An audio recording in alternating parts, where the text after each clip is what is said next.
goes to the DNA and says, we're under siege. Close down those active transport channels. And instead of the mitochondria triggering apoptosis, the cell goes through normal mitosis, which is normal cell division. And when that happens, the genetic material that was changed by the messenger RNA goes to the daughter cells. So now you have daughter cells that think that they're under siege. And then those daughter cells duplicate with the bad genetic information. And as that process continues, you have something called electrosensitivity. So that electrosensitivity is an environmentally induced genetic change.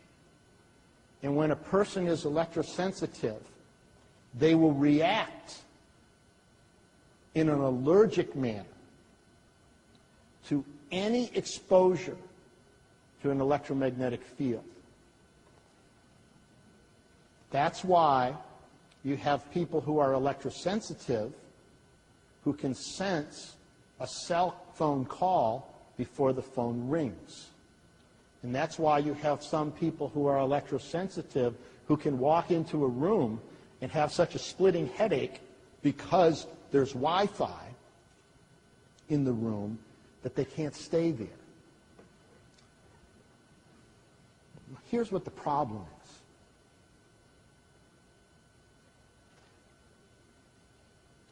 We run a registry in the Safe Wireless Initiative, and that registry is there to collect symptoms from people who believe they have been harmed by cell phones or other sources of electromagnetic radiation. When we began the registry in 2002, we had 1 million people visit the registry within the first 2 months. And almost all of the complaints had to do with cell phones. Almost all of them had to do with cell phones. In the past 6 months, almost all of the complaints in our registry have to do with electrosensitivity.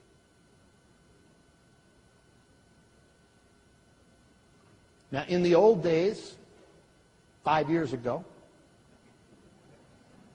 we were mainly concerned about the area 6 or 7 inches around the cell phone antenna.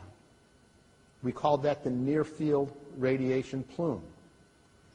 And we were concerned about that because the power necessary to carry the signal to a base station resulted in a plume that had a high concentration of information-carrying radio waves. And that's why we recommended that people use headsets to move the antenna away so that they were 6 or 7 inches beyond the near-field plume, and that would mitigate the risk. Today, in most major cities in the world, the difference in concentration of information-carrying radio waves in the area right next to the cell phone antenna and the background is almost not discernible.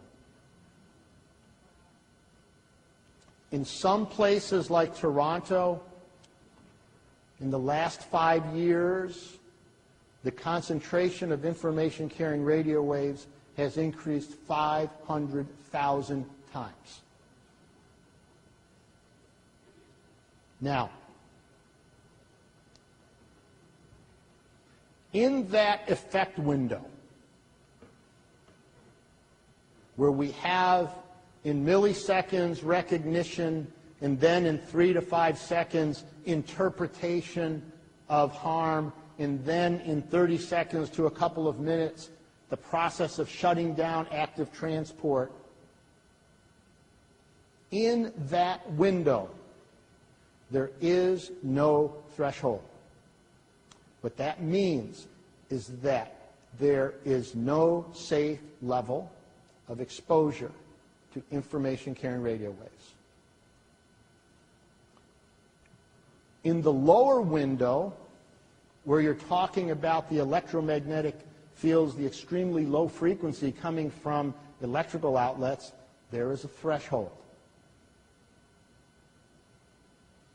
And up at the high window, where you have X-rays and gamma rays, there is a threshold, meaning that there is a level of exposure where the body's compensation mechanism is greater than the amount of damage done. But in the RF effect window, there's no safe level. That means that if you have one cell exposed to an information-carrying radio wave, it goes through that process of recognition, interpretation, and going through the process of self-preservation and protection. There is no safe level. Now,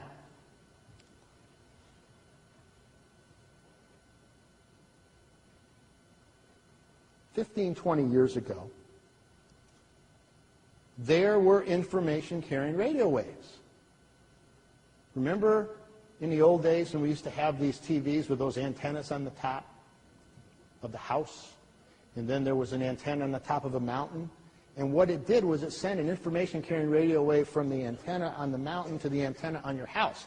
And then it converted it into some type of hardwire communication, and it went to your television. So there were information-carrying radio waves. But you weren't exposed to them because they were up in the air. Every time you make a cell phone call, you are bringing those information-carrying radio waves down to Earth. Every time you make a call, you're bringing that clothesline with the clothes and the wave down to the street. And what that means is that exposure today to information-carrying radio waves is almost unavoidable. It's almost unavoidable.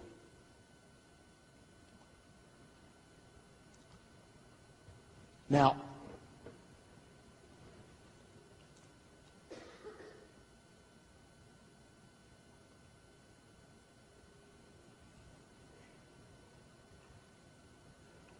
we understand a great deal now about the mechanism of harm. We understand that there are three windows. We understand that the RF window, there's no threshold. We understand that the problem is triggered initially by something that happens at the cell membrane level. We understand that the disruption of intercellular communication is something that happens secondarily to that recognition. We understand that if that damage continues, that it changes the genetic material of the cell. And it carries it on to daughter cells. And that's why we have electrosensitivity, and that's why we have autism, and that's why we have those other self-propagating conditions. Now,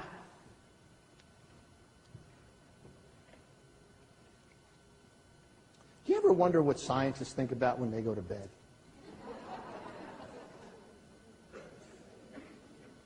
Well,